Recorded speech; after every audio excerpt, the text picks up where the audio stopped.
আজকের বিষয়টা হচ্ছে যে আমরা এখন জীবিত মানুষ, কথা বলতেছি, চলতেছি, ফিরতেছি, কতভাবেই চলাফেরা করে জীবনযাপন করছি। তো আজকের টপিকটা হচ্ছে যে বিশেষ করে যে যারা ইন্তেকাল করে, যে মারা যাওয়ার পর যখন আমার আত্মীয় বা আমার রিলেটিভ, আমার কাছের একজন মানুষ মারা যায়, তখন আমরা সাধারণভাবে তো কষ্ট পাই। তারপর আমরা যাই যে শেষবার একটা মুখটা দেখার জন্য। এই অনুভূতিটা প্রত্যেকটা মানুষের ভিতরেই একবার হলেও কাজ করে।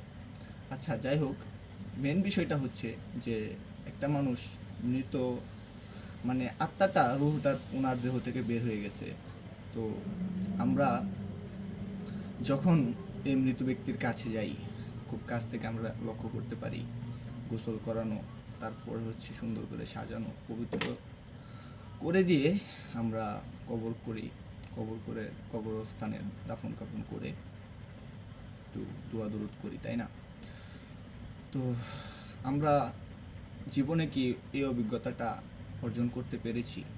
আপনার জীবনে কি কখনো এই পরিস্থিতির সামনে সম্মুখীন হয়েছেন, বা এই পরিস্থিতির বা এই অভিজ্ঞতাটা আপনার জীবনে অর্জন করেছেন? যে আপনার মৃত ব্যক্তির যে গোসল করানো হয়, আপনি কি আপনার জীবনে একবার হলেও একটা মৃত ব্যক্তির গোসল আপনার নিজের হাতে করিয়েছেন? আপনি যদি করে থাকেন তাহলে আপনি খুব কাছ থেকে দেখতে পারবেন যে ও কতটুকু কষ্ট, কতটুকু অসহায়ের মধ্যে আছে। তো ধন্যবাদ।